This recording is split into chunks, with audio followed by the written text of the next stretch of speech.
Let's bring in the House Majority Leader, second highest ranking Democrat in the House, Congressman Steny Hoyer from Maryland. Congressman, it's good to see you. And I was thinking today, you've been serving in Congress since the end of the Cold War. Yeah, no, and I say this, and we're coming full circle. And tonight is going to be the first speech in at least 20 years, State of the Union 20 years, that is a foreign policy focus. What do you want to hear from the president tonight?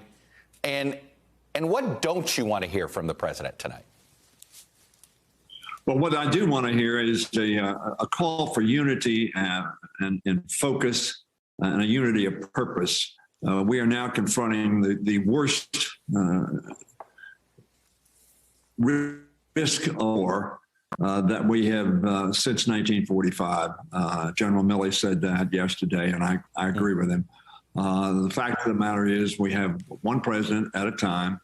He has, I think, handled himself extraordinarily well leading up to what apparently was this inevitable intention of Putin to violate international law and make a criminal act of aggression against a non-threatening country, a free country, an independent member of the United Nations. And I think that our country needs to come together in unity. We're obviously have a lot of differences and we have a lot of polarization, but now is not a time for polarization. Now is a time for unity, not only to confront the challenge in Ukraine and to assist the brave and courageous people of Ukraine, but also to come together on domestic threats that we have, the pandemic being one. Obviously, inflation, we need to deal with that as a unified country because that is a great stress on the American people. And we need to come together and do what the president's going to talk about, and that is, of course, building a better America. I think we're in the process of doing that. We've done some with a bipartisan piece of legislation like the infrastructure bill and some with partisan legislation like the American Rescue Plan.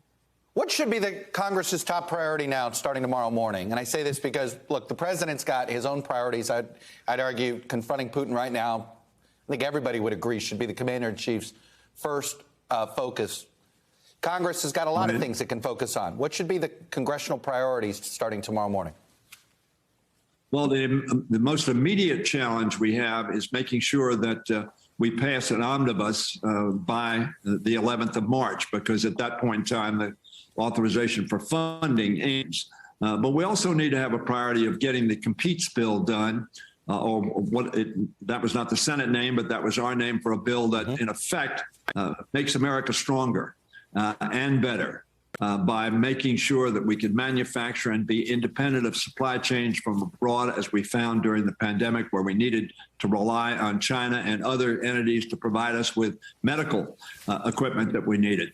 So I think that passing that bill is critical. I also believe that we need to continue to focus on voting rights, absolutely essential to make sure that Americans have the right, not only have the right to vote, but are facilitated in casting that vote, making it easier, rather than, as so many countries are doing, states are doing around the country, making it more difficult. You didn't mention the three words, Build Back Better.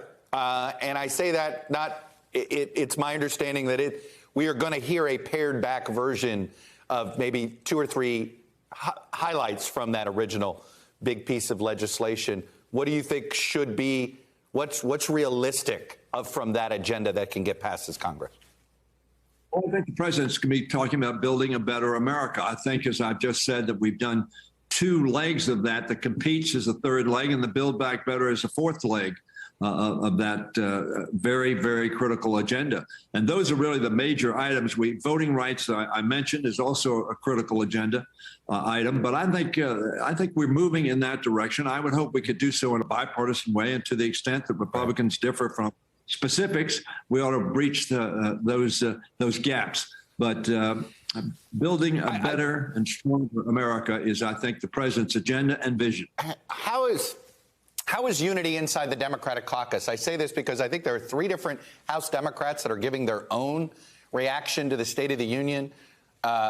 Rashida Tlaib's decision to do that has not sat well with moderate members, but I think there's a centrist member who's with a Republican who's going to be doing one. This seems like Chuck, self-inflicted political wounds, doesn't it?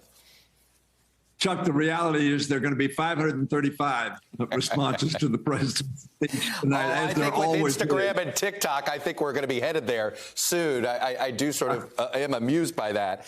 But I am curious, have you had that conversation with the progressive wing? Because this is going to be a very frustrating time for the progressive wing of the party right now. Focus is going to be on this national security. Certain things are not going to get the same level of attention. Are they as focused on finding bipartisanship as you are? Look, I think we've been a very solid party in terms of our unity.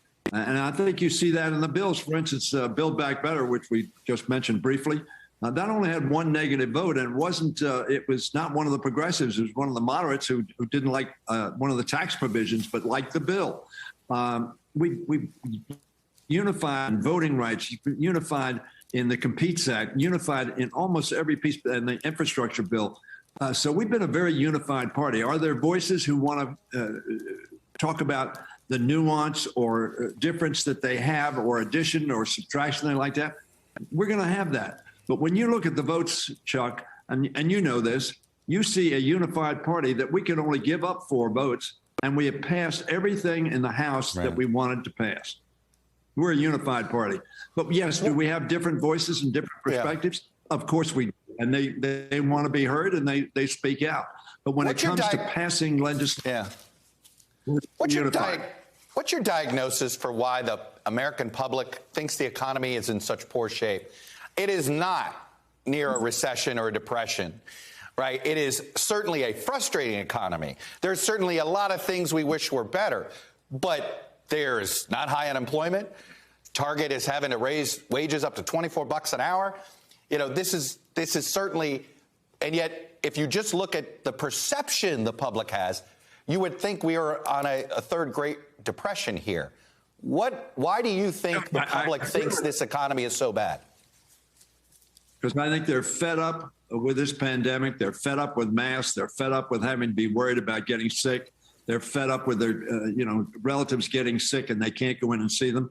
That's not Biden's fault. It's not anybody's fault per se. I'm not going to go into what Trump's response to the crisis was, saying it would go away in 30 days. But having said that, and they're fed up with inflation. Inflation is at a very high rate. We need to recognize that. We need to recognize, and I think the president will, the pain that is causing people. They go in the grocery store and they want to buy meat or bacon or whatever they want to bring home, and they find out how much it's gone up in the last year or last 6 months or last 2 months.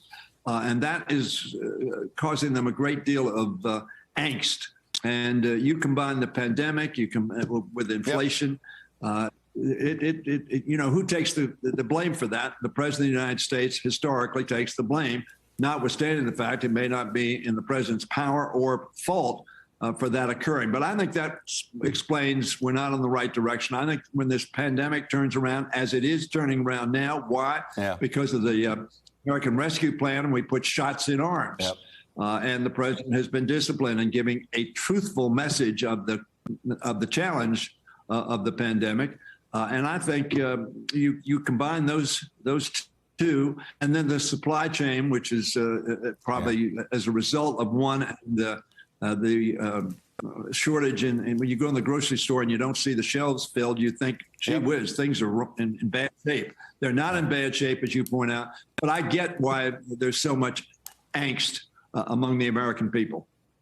Congressman Steny Hoyer, the number 2 Democrat in the House. Always good to get your perspective with us. Thank you, sir. Thank you very much. Good to be with you.